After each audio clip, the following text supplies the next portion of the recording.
What are we? We're an angry mob! Kill the monster! Let's start a riot.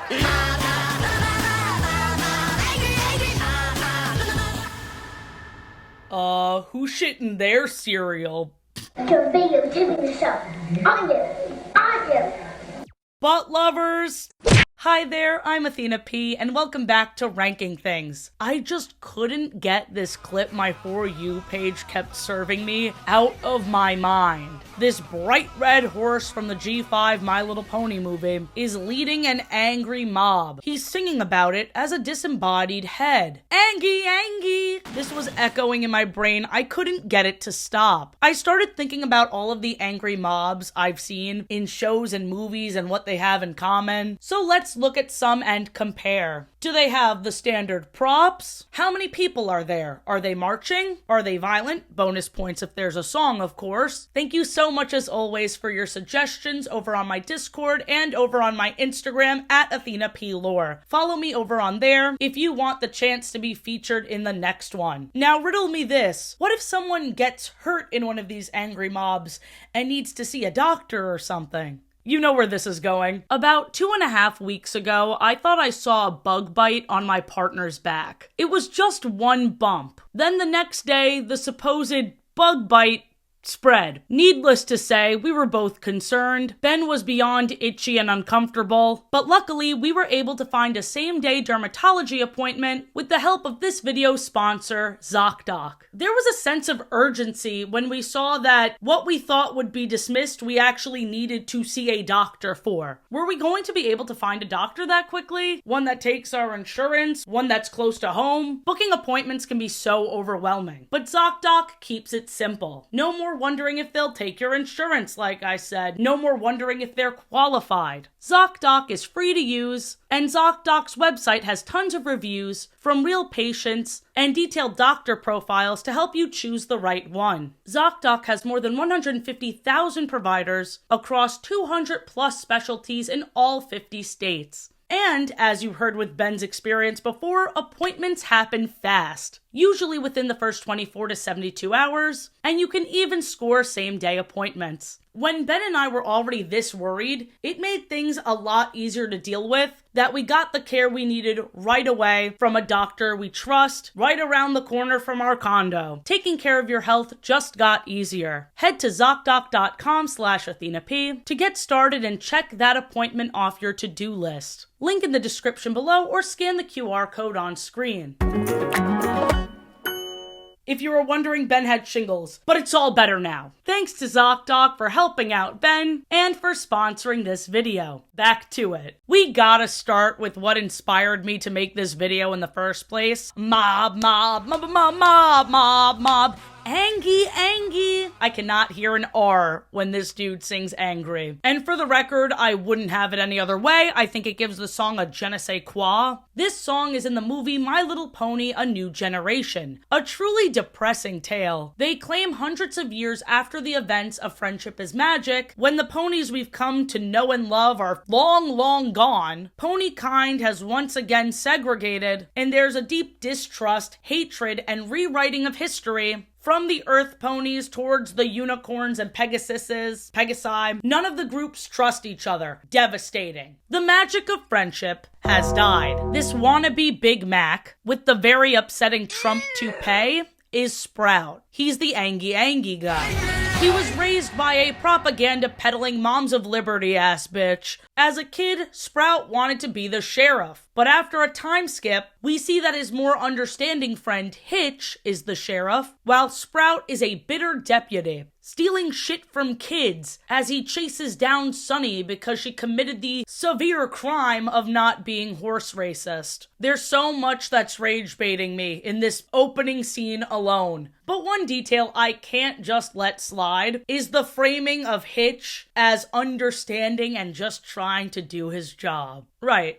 Of course, there's no bad jobs. just bad people with jobs that put them in a position of power, and that job also happens to be rooted in systems of oppression. But even in fiction, these cops don't protect people, they protect property. Let me explain. I know I'm coming out of the gate hot, especially for a My Little Pony G5 movie. There will be an angry mob in this comments that I even implied what I implied right then. Sprout's conservative mom is hosting a Cantor Logic factory presentation. This new technology is very well received because it preys on their pony paranoia. This guy couldn't see right in front of him and walked off the stage. This other pony floated away. And what does the supposedly nice pony cop say about someone floating out of the window begging for help?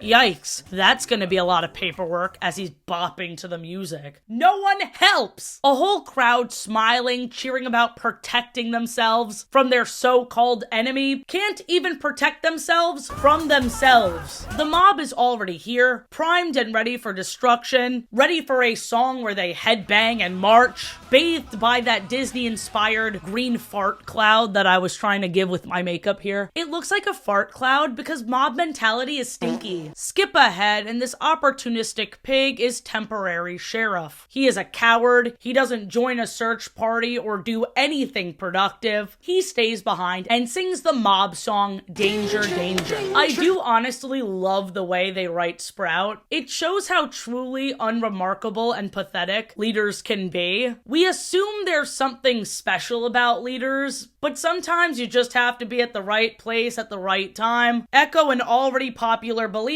and be the loudest one. Also, I know this is a hot take. I am seeing pitchforks in the comments already, as I said, but the music in this movie is good. Let me talk my shit. Judging the whole movie's discography off of the mob song would be like judging Friendship is Magic's music after only hearing the piggy dance. Oh, you don't remember this little ditty? Also, even the mob song is good. Some of my favorite lyrics are, "You don't need a reason, fillies and gents. This is no time for sober thinking."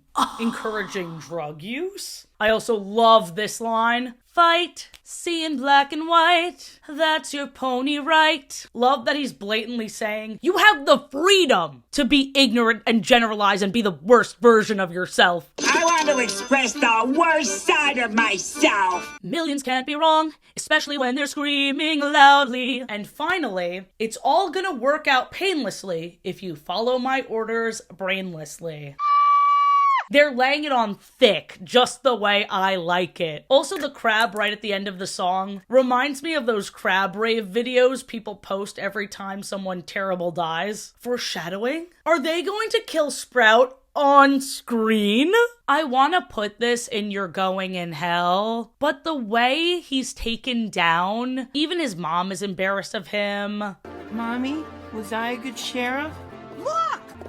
He's just really pathetic. Sheer camp and stupidity saved this guy from hell. Because there are definitely mobs that are a lot worse. Their mentality was really bad, but they were barely effective in their execution. We have more angry mobs in My Little Pony. One that was highly suggested is from the Friendship is Magic episode, Fame and Misfortune. An episode notorious in this fandom. Princess Twilight Sparkle wanted to publish the journal she and her friends wrote that comprised of all the friendship lessons they had learned throughout the years. All the friends thought it was a good idea as well, but as someone who shares too much about herself online, I knew this would be a disaster. Everyone has opinions on everything, including your life. So naturally, when people heard about these friendship lows, they formed opinions with no grace, taking these situations from forever ago, where they already forgave each other, and picked sides, insulting their least favorite ponies like it's a stand battle. Pinky equals Onika, pie equals burgers. If you don't know what that means, bless your heart. The internet is a stupid place. I envy you.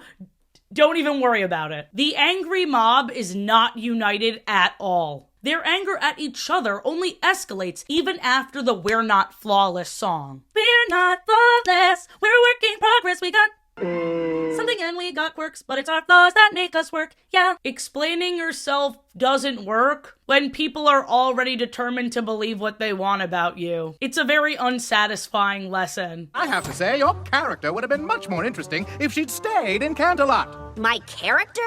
We are real ponies. They learned that they can't let others get to them, but honestly, they should have been legally allowed to kill at least 3 people in that crowd. The anger clearly fizzles out since this mob only lasts this episode, but I think the crowd only stopped due to boredom. They didn't learn shit. They turned their backs on the ponies that saved them time and time again. I thought this would have angered people because of how annoying the mob is, but apparently people thought that the angry mob was supposed to insult the fans of the show, so they felt attacked. Twilight was better before she got wings. I feel very attacked! A clear case of hit dogs will holler. If you feel seen by this angry mob to the point where their inclusion pisses you off, that sounds like a you problem. I usually see mobs as united. A fan-made angry mob I can get behind is the reaction to the new series. Where the hell is Applejack and Rarity? Why have a show with the main 6 minus 2? The main 4? I'm grabbing a pitchfork and a torch and marching. For the last My Little Pony mob, it's actually a My Little Human mob, we are revisiting Equestria Girls Friendship Games. The song Unleash the Magic is such an amazing villain song. If I've said it once, then this is the second time I've said it. They aren't in a fiery rage like we're used to seeing from these mobs. They're calmer. They're menacing. They circle around Sai-Twy. This isn't everyone egging her on equally. This is orchestrated by the principal. A clear power imbalance.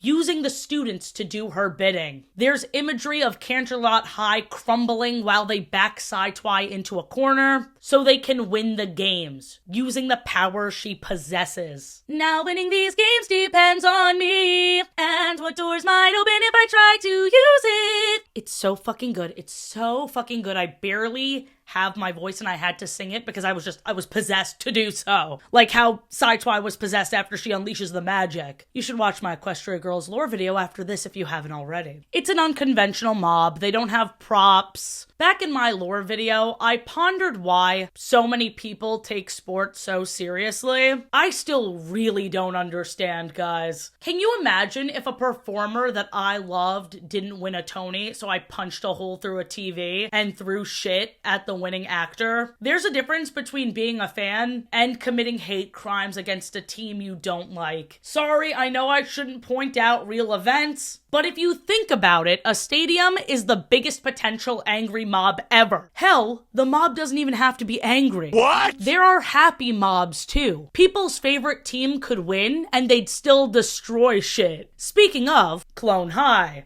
After JFK won a cross-country meet, the Clone High students get so excited, they riot. Ready? Okay.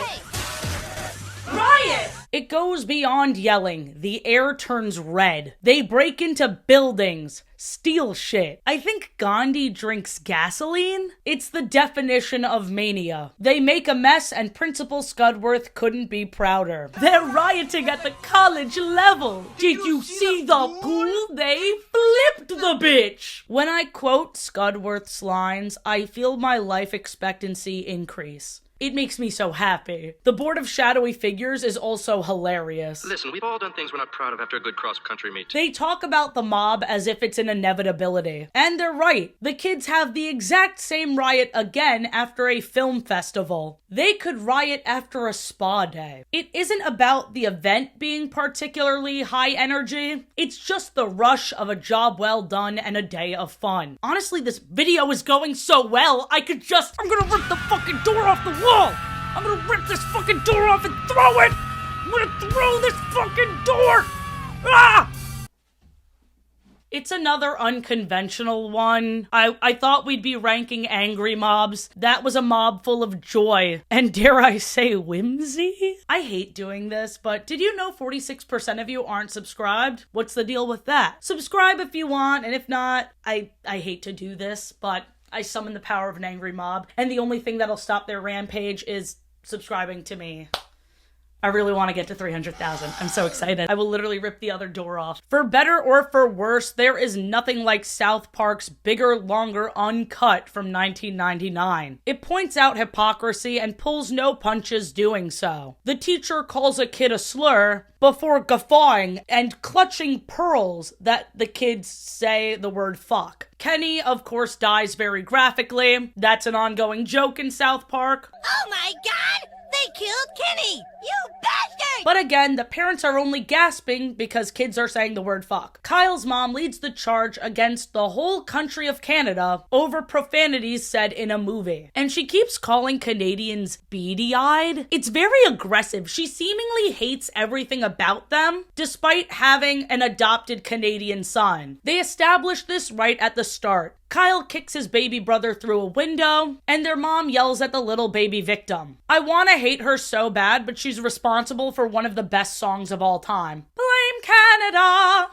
Blame Canada! During the song, a couple is so enthralled with the mob that seemingly cares about children that they leave their baby in a stroller. They abandon their kid because this angry mob about cursing is really important to being a good parent. I was so distracted by the iconic tune, I never appreciated that we see their whole process in making signs and shirts. Usually in Angry Mobs, these things just appear, but we see them put in the work angrily. Look at her typing with conviction. They're all going to hell for sure. I mean, barely anyone gets into heaven, but just because of how well executed it is, I have to rank it right below the I'm joining them tier. It is a masterful, mommy-filled mob. If it wasn't for all the slurs they say in this movie, it feels very ahead of its time. America feeling like it's the center of the universe has only gotten worse. I also can't believe Robin Williams performed this at an award show. Shout out to the submission that brought this to my attention. This song was meant to be performed on a stage. Be Prepared from Lion King is Shakespeare executed perfectly. Shakespeare fans are shook at the statement I just made. They're Shakespeare. Scar does not flatter his hyena followers. Quite the opposite. In this song, he's seen kicking them, insulting them, but he knows they have no one else because they're desperate. When he's standing from the highest rock looking down at them, he announces, "You'll never go hungry again!" It's revealed how many hyenas there are. We're used to just seeing the main three, but all of a sudden, there's hundreds popping from the shadows. The hyena mob is fed up being confined to the Outlands. They just needed to be encouraged by someone more calculated and cunning. Scar just needed the numbers. That high-kick militant march from the absurd amount of hyenas bathed in the green clouds. I've seen this movie more times than I can count, and I always feel choked, like I hold my breath every time. The imagery conveys exactly what they want it to. What a terrifying leader. What a huge army of followers who will do whatever he says. Scar also makes sure they don't forget he is the key player in this. One of the lyrics even says, "The future is littered with prizes, and though I'm the main addressee, the point that I must emphasize is you won't get a sniff without me." They put their trust in him because of a promise, a common-ish goal. They know he's part of the royal family. He's the only one that can take Mufasa down. This is precisely why angry mobs in media fascinate me. They almost always warn about the dangers of being a follower. Same message, but the mood varies so much. We just went from South Park, where a beehive-having mother leads a group called Mothers Against Canada, to this Hamlet lion conspiring to kill his brother. There is range here. There's so much humor in how stupid groupthink is, but it's also scary. None of us are immune to this. That's why media is so important in conveying the warning signs. I don't know. This is wonderful. They are all going to hell. It sends a shiver down my spine. And the cherry on top is that the hyenas use their power in numbers against Scar at the very end. Although if the hyenas act like some people in 2026 do, it would be written more like this. It was the hyenas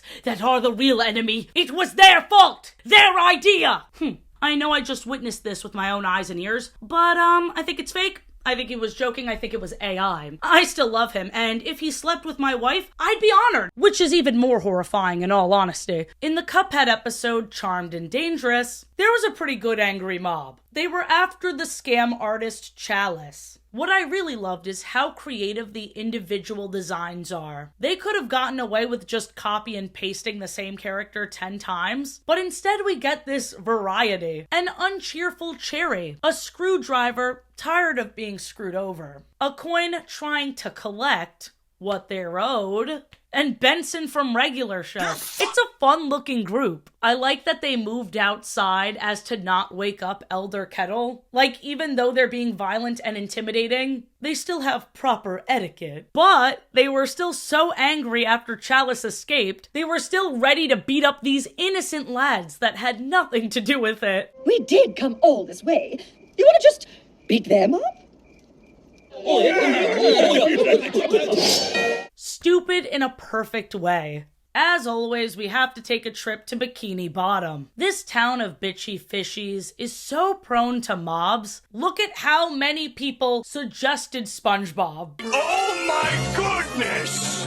Today, we will be ranking 7 of these mobs, which sounds like a lot, but that's only a few of them. There is a playlist of supposedly 45 different SpongeBob mobs.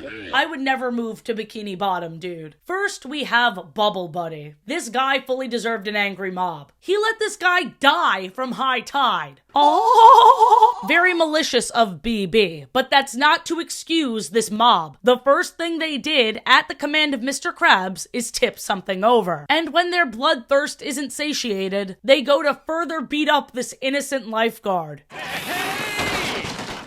Now what? Get the lifeguard! I never processed this, but dude, Larry is in that angry mob. Usually he's such a chill guy. Imagine being a lifeguard and your coworker goes to beat you up at your place of employment for no fucking reason. Thankfully, Squidward was the voice of reason. Kinda. He stops them from killing this guy, but it isn't for the lifeguard's well-being. Squidward simply screamed that they shouldn't waste this senseless violence. They need to conserve their ravenous energy for their actual enemy. The most iconic image is all of them somehow having sewing needles ready to go. They just carry them all the time, I guess. Sir, you can't have that in here. I know my rights, and I have a right to carry. Put that down. Or what?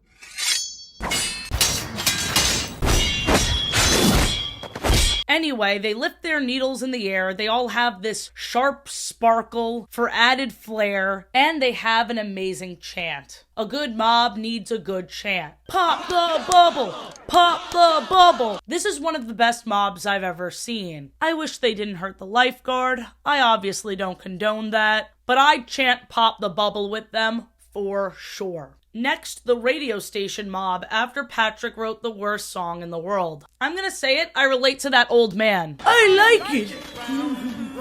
I don't support Bikini Bottom shutting down a new artist. Instead of just changing the radio station, this guy crashes his car. Seems kind of dramatic, but there's a few details that prove that Patrick isn't as innocent in all this as he seems. There's a change from day to night. How long was this song playing for? Was Twinkle Twinkle Patrick's Star on repeat for hours? People also shout about it being in their head. I know this probably means it's just a total earworm, but it actually does appear to be unavoidable. People are trying to run away and they can't. The song is heard everywhere. Even the lyrics imply that Patrick knew this song would be used as a weapon. I use a pointy pencil, pointy, pointy, pointy, pointy, pointy, point, P.U. what's that horrible smell? You know what else is pointy? Pitchforks. You know what else smells? A city on fire. He foresaw this. The mob becomes legendary status with the inclusion of the pitchfork vendors and the torch vendors. Plus, you know they gotta follow the rule of 3 and have a subversion as well, so the last vendor we see is for cotton candy.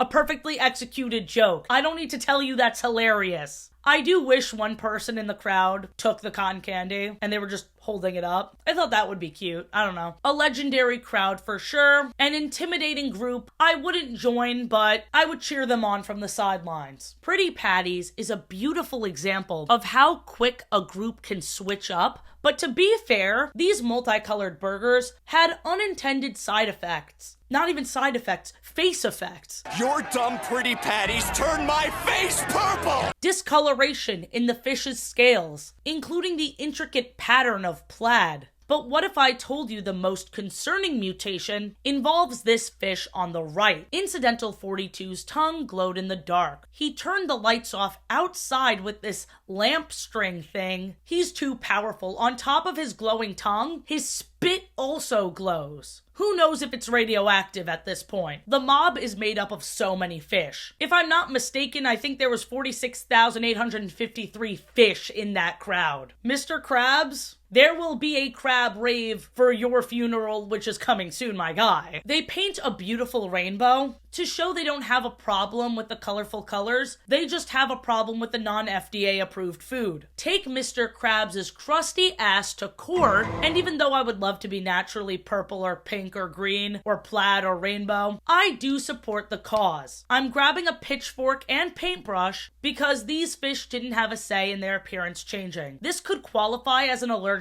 reaction, and Mr. Krabs needs to pay the victims and or do hard time in prison. Another example of the Bikini Bottom citizens' strong sense of justice is, how many times do we have to teach you this lesson, old man? In their defense, they thought this guy was kicking SpongeBob's butt. I'd stick up for SpongeBob too, I'd throw hands. This isn't giving mob as much as it's giving group fight. They circle around the perceived threat, and it's handled off screen as the real culprit gets away. That flounder fuck I'd fillet and fry. Ooh, all this anger is getting to me. This one, while hilarious, needs more of a chant or props or a chase scene to be a true mob with flair. Now this next one genuinely makes me shiver. That's a great idea! Let's start a riot. That vocal change is insane. Oh, that's a great idea. Let's start a riot. Flipping the villainy on and off so quickly, that line delivery haunts me. The top comment even agrees with me. The malice in his voice when he says, let's start a riot, gets me every time. For real though, it used to scare me as a kid, believe it or not. I believe it, it scares me as an adult. Listen, SpongeBob was being an ass. He was blocking the entire movie theater screen with his tall wig. But Bikini Bottom is too eager to resort to brutality. This guy brought a fucking shovel. Why would he need that? To bury a body? They are justified in their initial anger, but the extremes they'll go to, especially with the frequency of these outbursts. They should be in therapy. I wonder if any fish in Bikini Bottom use better kelp. You see, kelp is an algae found under the sea, and so, yeah, so I just thought it would be funny to, like, do the little play on the words. We should take Bikini Bottom and push it somewhere else! And that's exactly what they did. Their adrenaline, it's on another level. There is no limit to their stupidity and also what they can accomplish together. And you know what? I want to push my town somewhere else too, okay? It sounds like fun. We're going to ignore the Alaskan bullworm destroying all the buildings and everything they worked so hard for. They didn't know that would be the end result, so I'm really trying to put myself in their shoes, or lack thereof. This guy's got shoes! I'm joining them. My lovely Ben reminded me that there's also a mob in the SpongeBob musical. Plankton has to make all of Bikini Bottom turn on the smartest character, Sandy. He says she's not even from here. Damn. Her tree dome was vandalized. They spray painted "Land Mammals Go Home" on it while chanting "Blame the Squirrel." Even Mrs. Puff was in on it. Absolutely rich coming from her, an actual criminal. Surely you know about all of Mrs. Puff's crimes. Yeah, they are once again going to hell. Sandy's face broke my heart. The Simpsons movie was another highly suggested one. Before watching it for this video, all I knew about was Spider Pig. Spider Pig, does whatever a Spider Pig does. This is the clip they chose to play in all of the commercials for some reason. 9-year-old Athena was raging. She hated it. Pollution has always been a problem for Springfield, and they start off the movie in a big way by killing off Green Day in this toxic lake. You know, it's just like they sing in that one song. The innocent can never last. Lisa is, as always, the only one who cares, but there is a new boy who just moved into Springfield that we never see again. This movie-only love interest is very similar to Gregory from South Park. Absolutely useless characters. Wait a minute. Who are you? Their inclusion confuses me, but it also makes me laugh. Anyway, they finally clean up the lake, but Homer has to ruin everything, as always, by dumping a bunch of pig shit in it. And the contamination was so bad, it mutated animals, and the government was so concerned, they put a giant indestructible glass dome around the entire town. The movie takes place over 3 months. I would have tried to kill Homer too. The mob was so valid at first. I loved the sweeping shot. That was truly cinema, and this moment made me wheeze. Don't kill Grandpa! I'm part of the mob! The angry crowd even clarified that they were only there for Homer, but something shifted when the family tried to escape together. This visual of all the nooses, with the one for little baby Maggie having a pacifier on it, that shit genuinely freaked me out. I would have joined the mob before, but when they brought the kids into it, that hurt me beyond belief. I don't know, call me a softie, call me a snowflake, it made me sick to my stomach. That abrupt shift from comedic to genuinely scary, this movie was a trip. No one talks about that one moment where Homer wanted to make out with a pig. I hate that guy. Marge should have followed through with the divorce. A++ mob. I like that they clawed at his head as he escaped in the sinkhole. Again, I would never threaten the rest of his family, but you bet your ass I'd join in the clawing. And don't forget about me, YouTuber Athena P. I also clawed at his head.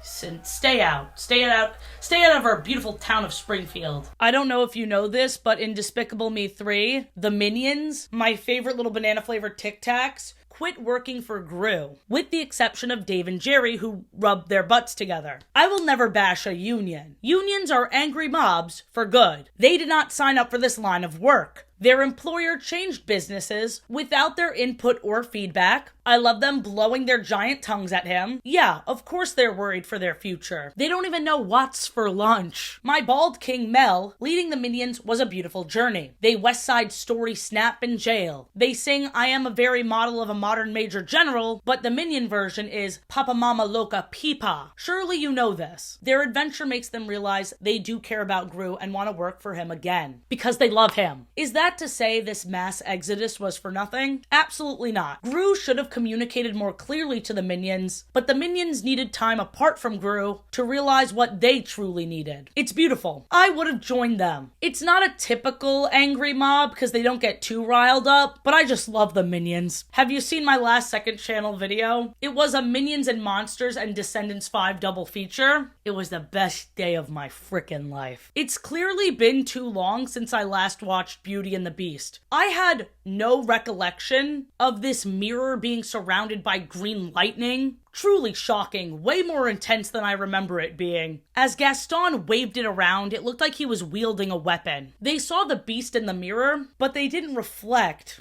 that the true monsters are themselves. Gaston took Belle and her father as threats to the cause, violently throwing them into a bunker and locking them inside. I love that Disney left no ambiguity. They chant and sing about how they will kill the Beast. The mob wraps around a mountain. The entire village is there. And it's not very little or quiet. Little quiet village. That was a lie.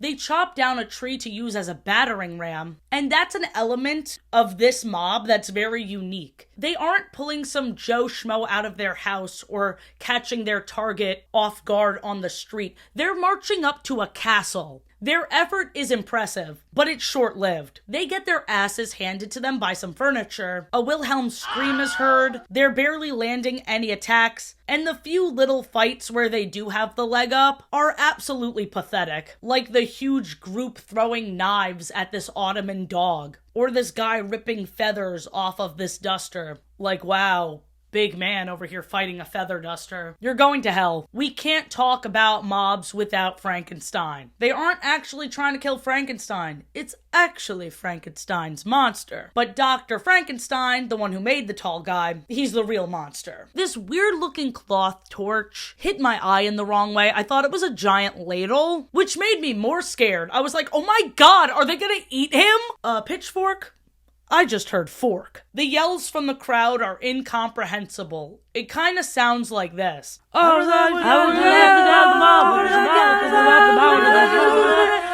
It's because this level of outrage is nonsensical. This strangely beautiful creature's only crime was being born. This mob is going to the deepest level of hell. In Young Frankenstein, the chief of police even exclaims, "He'll curse the day he was born a Frankenstein." That's apparently what he was saying here. That day was born a Frankenstein. What? This mob is also comprised of assholes, but I love these wacky close-ups. I don't want to say their silliness will save them from hell, but I'm also not saying that. The difference in tone is astounding. The angry mob in the dinosaurs episode Little Boy Boo only exists in a story Robbie told to his baby sibling to scare him. Every time I watch this show, I am in awe that it actually exists. It feels like I traveled to another world. This is interdimensional cable. Let's just take this in for a bit.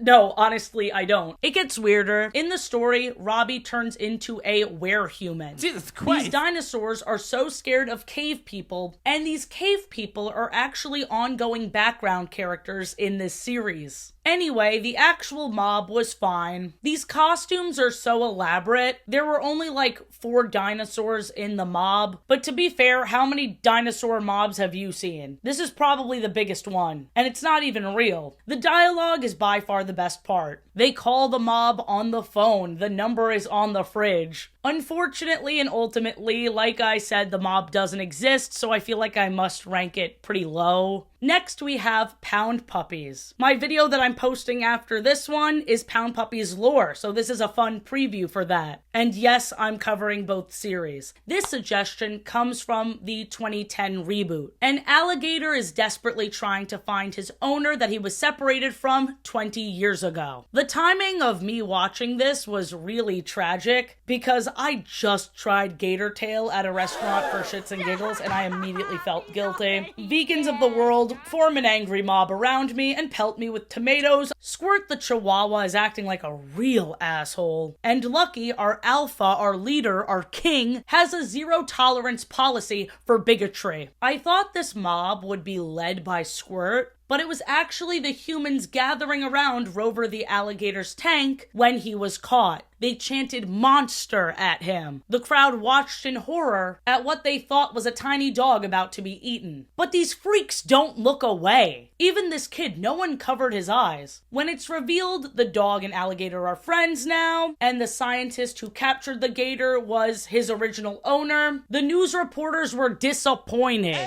They wanted carnage because it would be good for ratings. This says a lot about society. One other stupid detail, this kid drew a heart with their names together on his pet alligator, and not only is it still there all these years later, but it grew with the reptile. Did this kid have a tattoo gun or something? Far, Far Away is rounding up and incarcerating all the fairy tale creatures, only for a TikToker to villainize Shrek, and that has never sat right with me. It's a cautionary tale, an example of how a woman cannot turn an ogre into a man, but he can make an ogre out of you. And what's wrong with being an ogre? Quickly.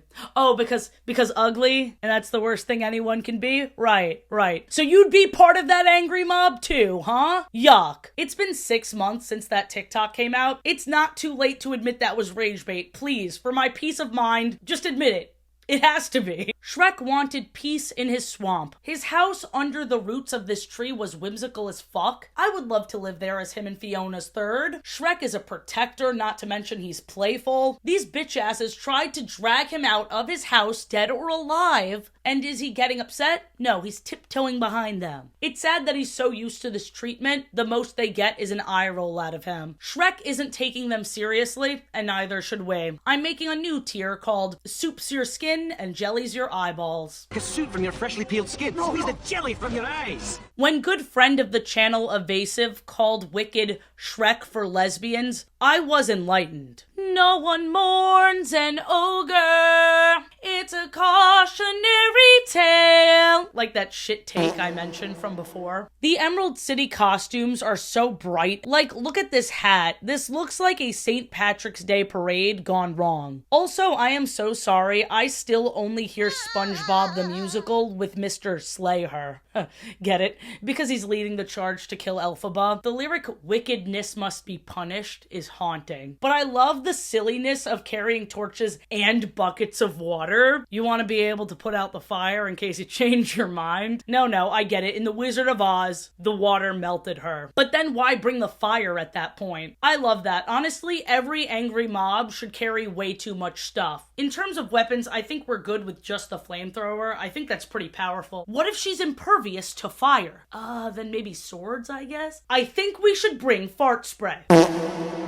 I don't know how to end this bit. I'm gonna rank this in hell. I hate all of them, especially Ethan Slater. But lovers, I sure hope you enjoyed. We are so close to 300,000 subscribers. I can taste it. I can literally taste it. I'm so excited. I'm gonna suggest a couple of videos. It's almost the year anniversary of the Great Wolf Lodge video where I went to every single Great Wolf Lodge. That's a banger. I took a look at this very underutilized trope that makes you think something creepy is gonna happen when it's actually heartwarming and wholesome. That video's flopping for absolutely no reason. And also the Kane versus Rose Quartz one featuring a lot of very talented animators. We have a lot to look forward to on this channel, and I really appreciate you being here for the ride. We have so much fun. Have a great day. I do demand it. I'll see you in the next one, which is Pound Puppies lore. Bye!